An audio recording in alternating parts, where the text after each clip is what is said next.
സംസ്ഥാന പാർട്ടി രൂപീകരിക്കുന്നതുമായി ബന്ധപ്പെട്ട് അന്തിമ തീരുമാനമെടുക്കാനായി JDS സംസ്ഥാന നേതൃയോഗം ഇന്ന് ചേരുകയാണ്. JDS NDA സർക്കാരിൻ്റെ ഭാഗമായതോടെയാണ് സംസ്ഥാന നേതൃത്വം പുതിയ പാർട്ടി രൂപീകരിക്കാൻ തീരുമാനിച്ചത്. വിവരങ്ങളുമായി നമുക്കൊപ്പം MG പ്രതീഷ് വീണ്ടും ചേരുന്നു. Prateesh, welcome back to morning show. പറയൂ.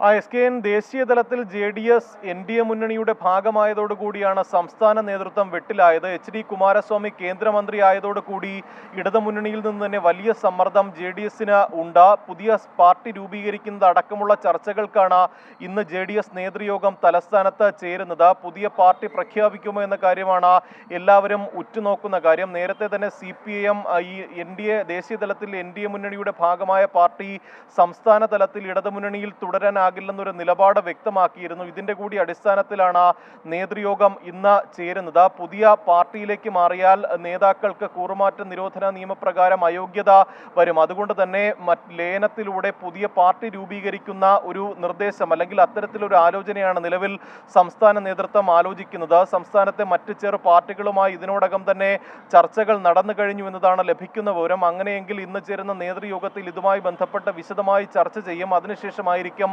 ഒരു അന്തിമ തീരുമാനം ഉണ്ടാവുന്നത്. നേരത്തെ RJD ഉൾപ്പെടെ ഇടതുമുന്നണിയിൽ ഈ ഒരു അതൃപ്തി പരസ്യമാക്കുകയും ചെയ്തിരുന്നു. കാരണം മന്ത്രിസ്ഥാനം ഉൾപ്പെടെ JDSന് ഇടതുമുന്നണിയിൽ ലഭിച്ചിട്ടുണ്ട്. പക്ഷേ അപ്പോഴും ദേശീയ തലത്തിൽ NDA മുന്നണിയുടെ ഭാഗമായ ഒരു പാർട്ടിക്ക് ഇത്രത്തോളം പരിഗണന ലഭിക്കുന്നു എന്നതാണ് RJD ഉയർത്തിയ വിമർശനങ്ങളിലൊന്ന്. ഇതെല്ലാം തന്നെ JDS സംസ്ഥാന നേതൃത്വത്തെ പ്രതിരോധത്തിലാക്കുന്ന ഘടകങ്ങളാണ്. അതുകൊണ്ട് തന്നെ എത്രയും വേഗം പുതിയ പാർട്ടി രൂപീകരിക്കുക എന്നതാണ് JDSന് മുന്നിലുള്ള ഏക ഒരു പ്രതീക്ഷ. അതുകൊണ്ട് തന്നെ അക്കാര്യത്തിലായിരിക്കും ഇന്ന് ചേരുന്ന നേതൃയോഗം ഒരു അന്തിമ തീരുമാനമെടുക്കുക. SKN ലോകത്തെവിടെയായാലും ഏത് സമയത്തും 24 വാർത്തകളും ഓഗ്മെന്റഡ് റിയാലിറ്റി പാക്കേജുകളും എക്സ്പ്ലെയിനറുകളും വിശദമായി കാണാൻ ഞങ്ങളുടെ YouTube ചാനൽ നിങ്ങൾക്ക് സബ്സ്ക്രൈബ് ചെയ്യാം.